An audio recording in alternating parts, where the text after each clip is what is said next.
All right, welcome in. It's the NFL Nightcap Recap after a chaotic week 3. As always, I'm Matt Lombardo, joined by an extra special guest, my good friend, my former radio partner, the de facto editor of Four Downs each and every Sunday. He makes the copy sing. He also is the author of the new Eagles Substack, Winging It, and a host of other publications on Substack. The man needs no introduction, but I just read a novel to give it. Joe Staszak is here. Joe, how you doing? Welcome into the NFL Nightcap Recap. Maddie, I'm honored to be here, man. I was looking forward to it since we began the season, and it's always a pleasure working with you and working on your unbelievable Substack between the hash marks each and every Sunday. And let's get right to it. Dude, appreciate the help. And to everybody joining us, thanks for being here. Let us know in the comments what you're sipping, because after that Sunday, I had to bust out the good stuff. I had to bust out the expensive scotch because, Joe, that was easily, and we used the term chaotic at the very top of this. That was the most chaotic early 1 p.m. window that I think I've ever seen in my life. The number of blocked field goals, there were the blocked field goals inside of 2 minutes. The Jets return one for a touchdown against the Bucks. The Cleveland Browns, they block a game-winning Packers field goal try, Brandon McManus field goal try inside of 20 seconds. Then they go on to kick a game winner of their own as time expires in front of the dog pound. And the big one in Philadelphia, the title fight ends with Jordan Davis blocking a field goal and returning it for a touchdown to cap an exclamation point score. I don't think I've ever seen anything like that in my life, let alone within about 15 minutes of real time. It was crazy, just crazy. I mean, I've never seen. I don't believe I've seen two blocked kicks in a quarter, and the Eagles did it. One to keep the game at 5 instead of 8, and then it got down to 1 where the Eagles had the lead, and they kept it there to win the game, and they ran it back, and they covered the spread and everything, but they did to win the game. Then they go right to the Jets game, and Tampa's kicking a field goal, and they're up 6 to go up 9. Jets block one, run it back. You see Aaron Glenn running down the sideline doing one. He's racing Will McDonald to the end zone. Absolutely. And then, of course, Baker Mayfield does his thing. He gets the ball down the field. They end up winning the game, but another block and run back, not just blocks, run back for a touchdown. And then you mentioned the Browns game and the Packers game. I mean, how ridiculous was that? 5 plays later, boom, the Browns are winning the game after they block the McManus kick. It was crazy. It was just crazy. I've never seen so many blocked kicks at the end and so much chaos at the end of the 1 o'clock games. Like Red Zone always talks about, I forget the little segment they have right the at witching the end. hour. It's the witching hour when wins become losses and losses become wins in the 3 p.m. hour. It was crazy. I wasn't even watching the Red Zone today. I was just flipping around, and they were taking us to different games. It was wild. It was worth every penny today. It really was. And the night ends on a really miserable game all around between the Giants and the Chiefs in the swamps of Jersey. The Chiefs survive, and I wrote about it in the column. People can read tomorrow morning in between the hash marks that they survived. It didn't look like the dynasty. The first half, you look at Mahomes, you look at the offense. You have Travis Kelce getting into it with Andy Reid on the sideline. Andy Reid threw a shoulder, like he wasn't just he threw a shoulder at him. It was like the Super Bowl a couple of years ago. They got into it on the sidelines in San Francisco, well. where Kelce went up to him, banged him without him. He wasn't even looking. Yet Mahomes has 100 yards in the first half. Isaiah Pacheco leads them with 17 yards rushing. Fortunately for Kansas City, they're playing the Giants and they're playing Russell Wilson, who probably shouldn't be playing much longer. But they come back. The Mahomes magic shows up at the very end with the deep ball to Thornton, the Kareem Hunt touchdown to put it on ice.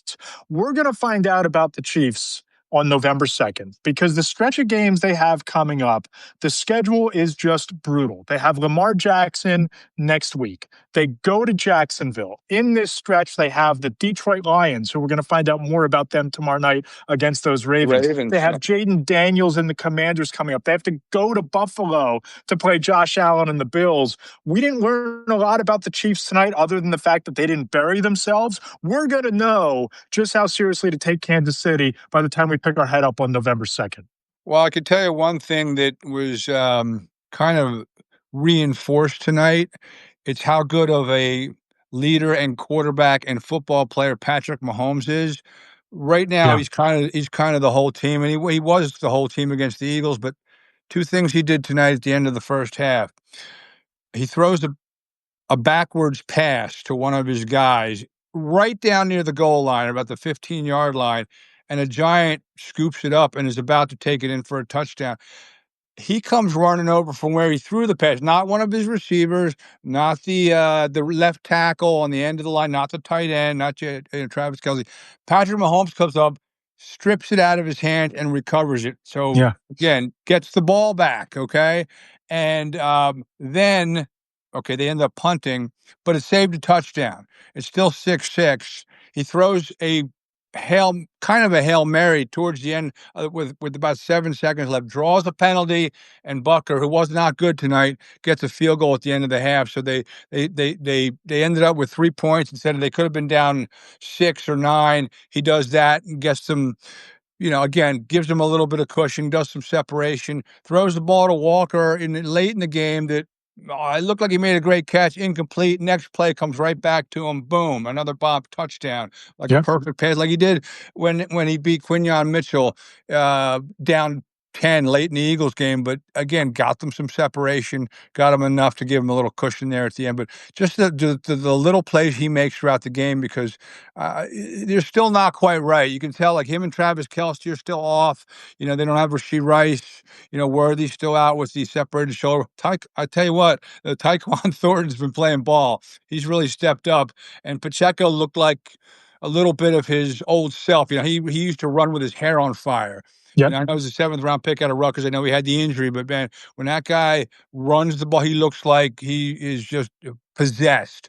Kind of looked a little bit like that tonight. They did enough to win. They're still not quite there, but they do get some help back in a couple of weeks, and we'll see what the Chiefs are, what they're made of. But again, it's still going on the road, a night game, and the Giants can be dangerous. Any team can be Staring dangerous. down the barrel at 0-3 too. So it was a Staring down the response barrel game. at 0-3. But I got to Yeah. tell you, just the very last. I mean, I saw Russell Wilson throughout the game. He threw that bad interception in the corner of the end zone, which was underthrown. I know Chris Collins was like, "Oh, it's all he could do was throw it there." Yeah, no, he underthrew it. I'm sure Malik Neighbors could have helped. Turning into a defender and knocking the ball away. And then at the end of the game, this had nothing to really do with the game, but a lot of people had money on this. They get down to the 2-yard line. 1st and goal, Russell Wilson throws. He gets flagged for intentional grounding at the 2-yard line. He threw the ball into the tunnel. And then the next 2 passes, one was uncatchable and the other one hit the goalpost. Like, didn't even give a player a chance to catch the ball. I've seen enough of him. I know Jackson Dart came in for a little bit, handed the ball off. I'm not sure if he threw a pass, but I'm done with Russell Wilson.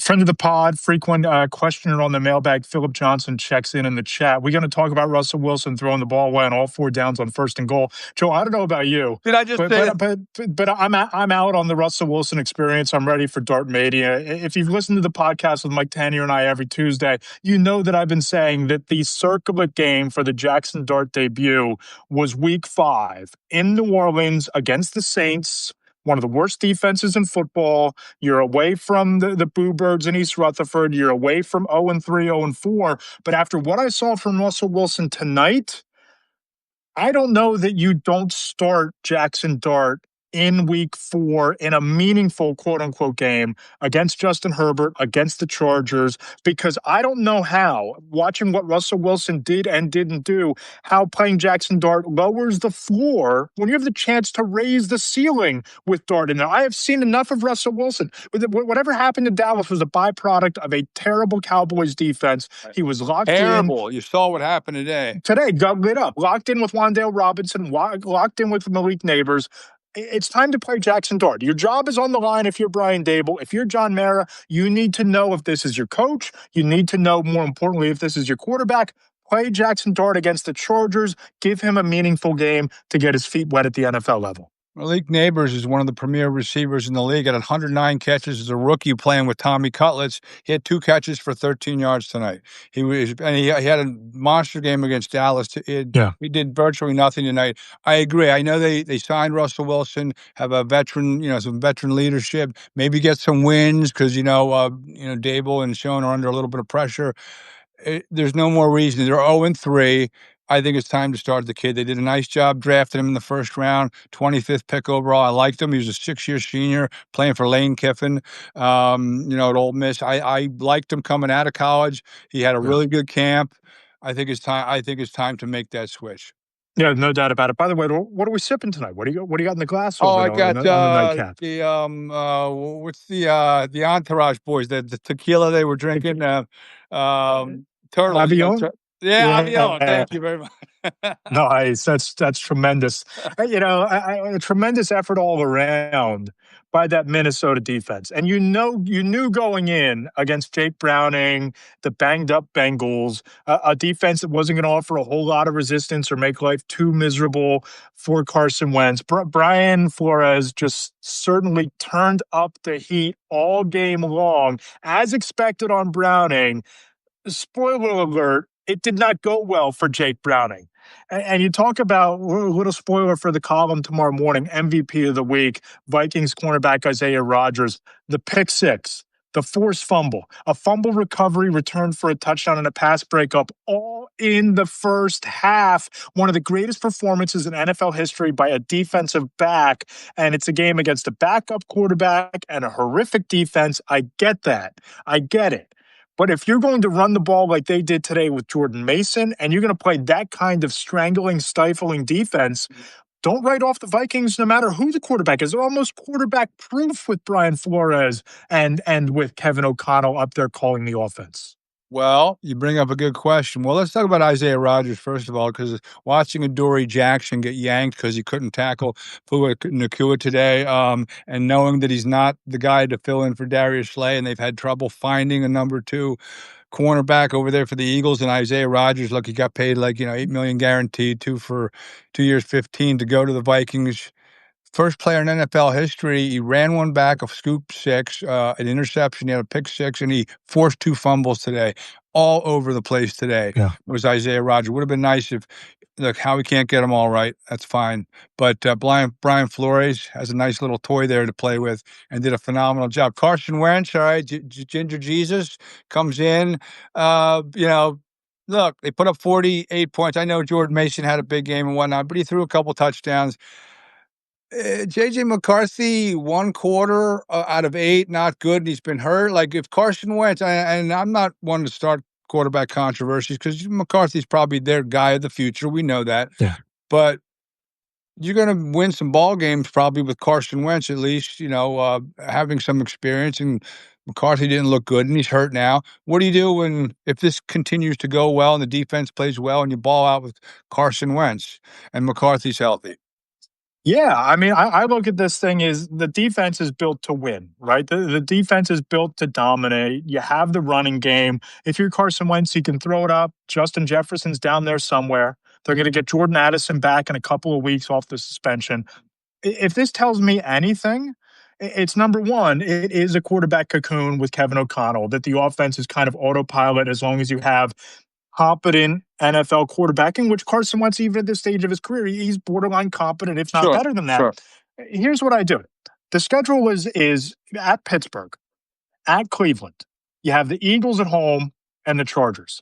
If there's any sense that J.J. McCarthy isn't fully 100%, you sit him the next 2 weeks because that defense can get by Aaron Rodgers. That defense can certainly have a repeat performance of what we saw today against the Cleveland Browns. Philadelphia, that's a big game. If they win that, if they go 2-0 over the next 2 weeks, that is a meaningful football game 2 weeks from now in Minnesota against the Eagles in a revenge situation. You're talking about potentially being 4-1 against an Eagles team that might be 3-2, depending what happens the next couple weeks. Have to go down to Tampa. Tough place to play. Revenge spot there for the Buccaneers as well. I take my time with J.J. McCarthy. I let Flores work his magic, and I ride with Wentz until my second-year quarterback is ready to rock and roll. But when he's healthy, he's back in the game. I would say. I mean, I would say so, right? I mean, you invested a first-round pick in this kid. I mean, that's the idea. You got rid of Sam Darnold and won 14 games because you had this guy coming up the ranks. So yes, I think that's the idea. But then, Yeah. are you trading wins for a guy who he's really, except for that comeback fourth quarter against the Bears, he's really struggled. Yeah, but a limited sample size, though, right? True. Because I mean, he struggled against the Falcons, who completely laid an egg and got boat raced out of Charlotte. They laid an egg today. They decided that Carolina. they weren't even going to hop the bus to go from Atlanta to Charlotte, right? They just said, you know what, it's Bryce Young. We don't need to show up. Well, life in the NFL. Yes, you do need to show up. Yeah, absolutely need to show up. Life in the NFL. yeah, but again, you have that kind of investment. You let Sam Darnold walk because you were ready to turn the page. Yeah. I don't think, barring some sort of Sam Darnoldian turnaround to his career, I don't think Carson Wentz is going to steal that job. But if he's playing at that high level, I guess it forces a conversation, but I think you still have to commit to developing the kid you drafted in the first round. But it's another former first round pick who's taking the league by storm right now, Joe, and that's Daniel Jones. And at some point, we have to start taking Daniel Jones and the Colts seriously, at least within the confines of the AFC South. I mean, the Jaguars, they did what they needed to do today. But I look at what the Colts have done with Indiana Jones. I look at what they did today against Cam Ward and the Tennessee Titans on the road. Jones, 18 of 35, 228 yards and a touchdown. Jonathan Taylor ran all over Tennessee, 102 yards and 3 scores. Had it not been for Isaiah Rodgers and me not wanting to give out an offensive MVP every damn week in the column, Jonathan Taylor's probably the MVP of the week in a 41-20 blowout. They win in blowout fashion. They win with defense. They've shown they can win with tight games. Daniel Jones can show that he's the guy. It's just in a very wide open, I guess, is the term for the AFC South, where the Texans have always been this enigma, in my opinion, that they're now 0-3. 0-3. Right? Yeah. Suddenly, when Shane Steichen has a viable quarterback to work with, he's done very well. Forget about Anthony Richardson. I obviously don't think that they think he's an NFL quarterback. He almost got to the playoffs with Gardner Minshew. There was a drop pass there in the last game of the season 2-3 years ago, or they would have got into the playoffs with him. He does well with the quarterbacks. He was really good here with Jalen Hurts back in 2022. Their defense doesn't collapse in that Super Bowl in the second half. They have 2 rings. But Shane Steichen's done a phenomenal job there. And done a great job. Daniel Jones has done a great job. I mean, you talked about what he got out of Tyler Warren last week against the Broncos. You look at what Michael Pittman Jr. did today. He's doing it with his mobility, with a couple of big scrambles to move the chains on third down. They're stretching the field. It just feels like, and I go back to the quote from an NFL general manager last week in the column who told me, quote, that when he was putting together quarterback plans for his franchise back in January, that multiple people he trusted thought that Daniel Jones was the most intriguing and best option available. Hey, the Colts might have benefited here, whether it's a one-year audition or they decide, hey, we can move forward with Daniel Jones. We're putting cart ahead of horse here just a little bit.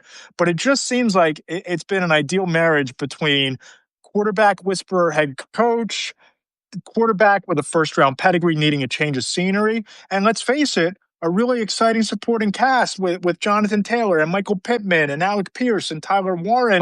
There are some really fun pieces in Indianapolis right now built around Danny Dimes. Yeah, Danny Dimes, 4 rushes for 27 yards. So he can run the ball as well. His quarterback rating was a little over 113 today. I mean, those are off the chart numbers. I mean, I think in the first 3 games, he has over 3 or 4 touchdown passes, and all of a sudden, he also has 3 rushing touchdowns. One of the first quarterbacks to ever do that, and new team, first 3 games. I mean, he needed a new environment. He got it because he wasn't getting help on the offensive line in New York. They gave him $160 million kind of in lieu of not giving money to Saquon Barkley. And so he was criticized for that. And then he just had, he got benched, and wasn't he on the scout team playing safety then, after his game? Well, within the span of a week, they bench him.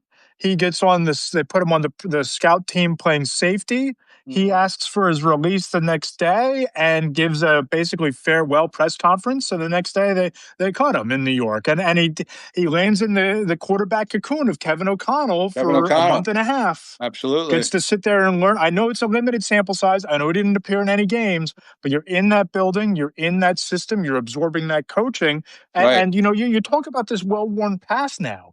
You have Baker Mayfield playing on the fringes of the MVP conversation the last couple of years. You have Sam Darnold experiencing now a bit of a renaissance over the last 2 seasons in 2 different places. You have Jared Goff playing at a high level, another former first-round pick with pedigree. Why not Daniel Jones in this situation? Yeah, it was number 6 pick overall. If you remember, Dave Gettleman, got criticized heavily for taking the kid from Duke at number 6 overall, and he was a little up and down. I was a little more high on him than others, but then he really kind of fell off in the last year or two, and I was like, yeah, he probably needs a change. He just needs go somewhere else.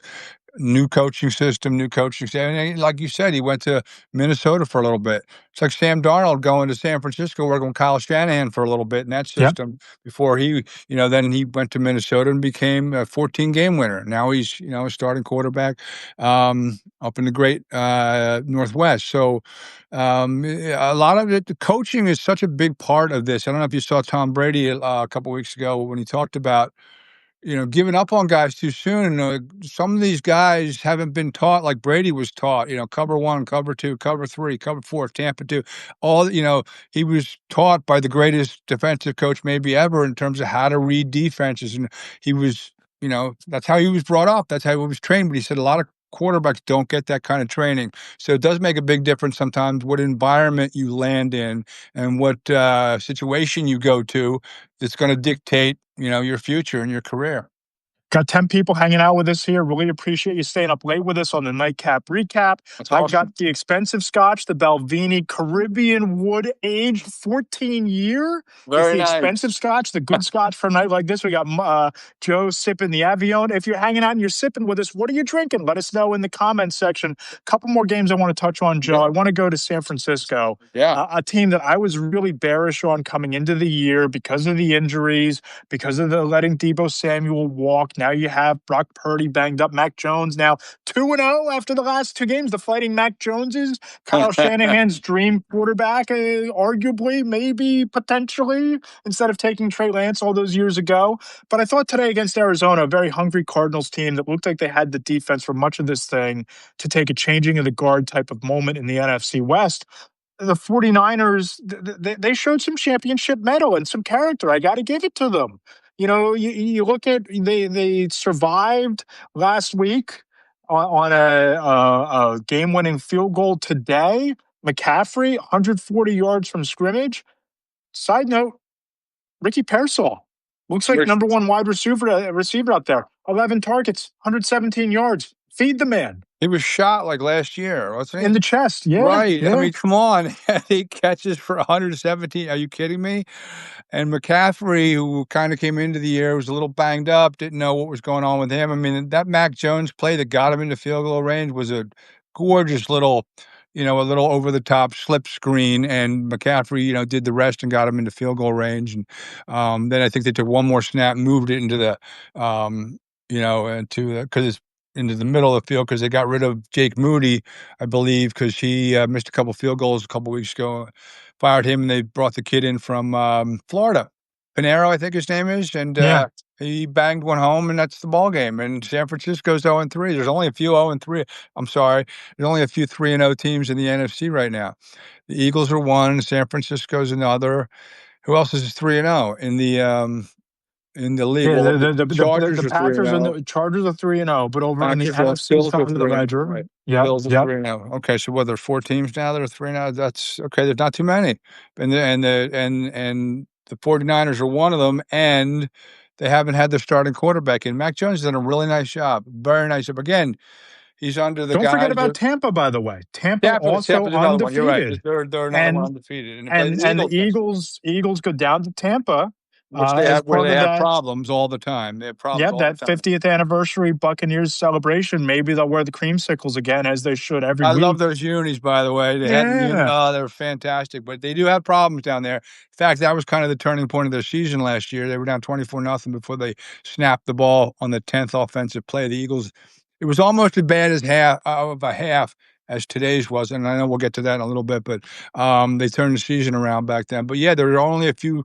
undefeated teams left, and you look at the to me, it all comes down to the quarterback and the quarterback play. Mac Jones did a fine job playing under Kyle Shanahan. I mean, that helps. That really yeah. helps.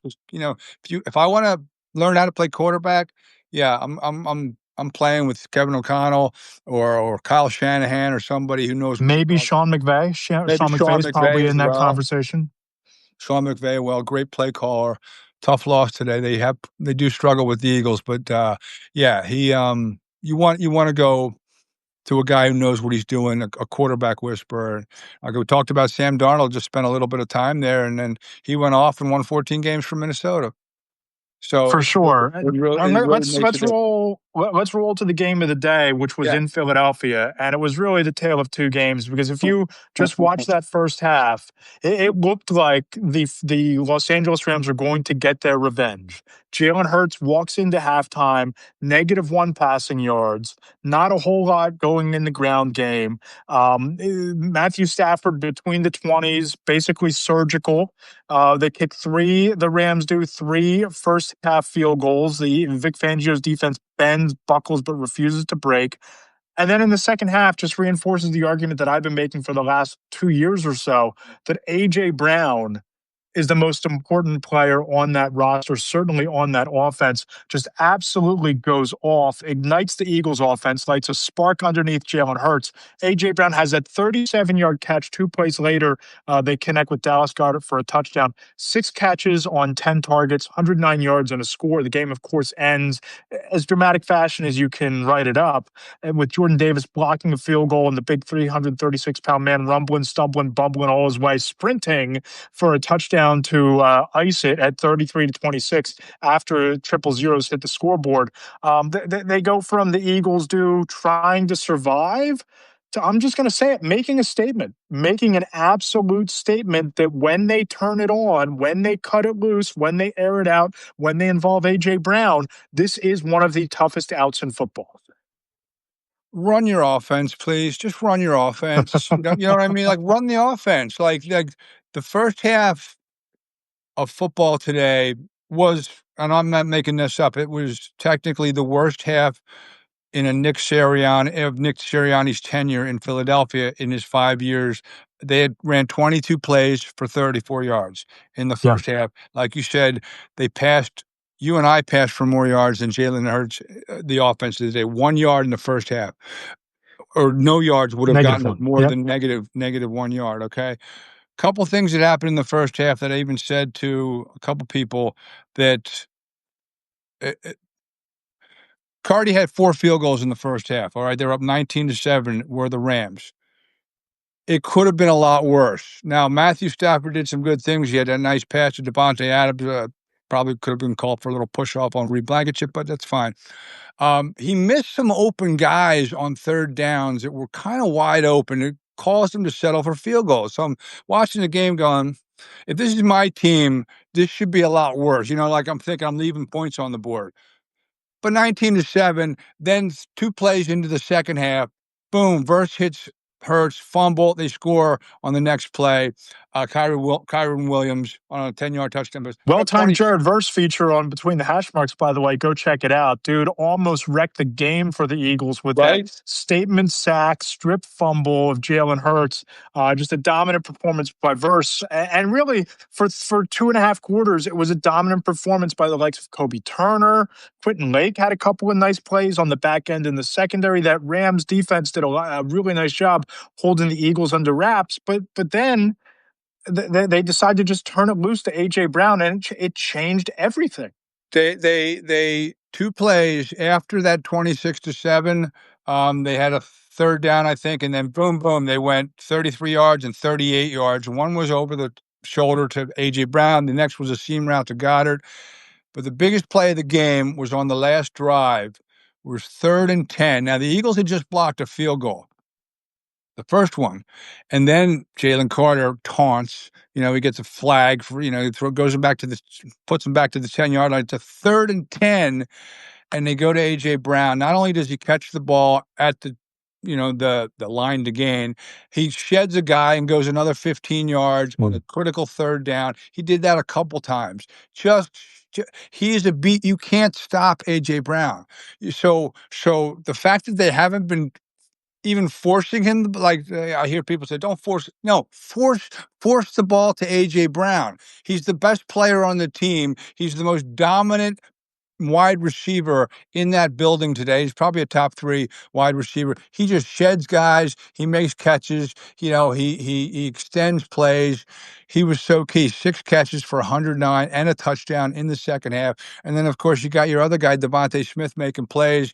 Jalen Hurts, pretty gutsy. 4th and goal from the 4, and boom, he runs a little sneaky out and catches him right inside the goal line. They didn't get the 2-point conversion, but then we saw what happened, with Stafford and Pakua right down the field, and then another blocked kick by Jordan Davis. The 2 Georgia boys, Jalen Carter got the first block, Davis gets the second one and runs it back 61. It was ridiculous. I mean, it was just mayhem in Philadelphia. To win that game was just ridiculous. Real quick before we wrap this up, tell everybody about Winging It. What can they find on Winging It? Where can they find it? Oh, Winging It. Thank you. Yeah, new Substack. Yeah, let me. I just want to make sure I don't lose. Do we lose Joe? Do we lose him? Is he gone? That would not be great. But anyway, just one of the more thrilling and chaotic games that you've ever seen at Lincoln Financial Field. Big Eagles win, and I think that when you look at the landscape of the NFC right now, when you look at what happened today in Philadelphia, when you look at the Green Bay Packers getting a little bit of a wake-up call, I think that when you survey the NFC, the Rams are still in the conversation. That didn't change anything for me today. But I think the Eagles remain the team to beat. I think the Packers, coming off a wake-up call type of loss to the Cleveland Browns, I think you still have to consider Green Bay in the conversation. Washington bounces back without Marcus Mariota. I think that they are in station. The Lions are in the conversation. And in the AFC, it's Baltimore, it's Buffalo. I still don't know about Kansas City, but it's time to really take the Los Angeles Chargers and Justin Herbert seriously. I wrote about it at the top of the column tomorrow morning. You can check it out between the hash marks in 4 downs.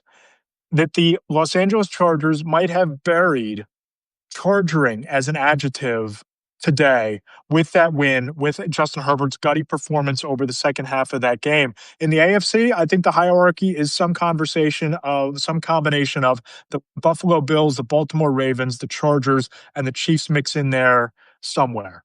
And just look ahead to the column tomorrow. We'll recap what happened in Philadelphia. We'll talk to a scout about why A.J. Brown is so dynamic. The big section that you're going to want to check out, I surveyed NFL executives and coaches with a combined over 8 decades of experience in the league on who they'd rather build their franchise around, Micah Parsons or Myles Garrett.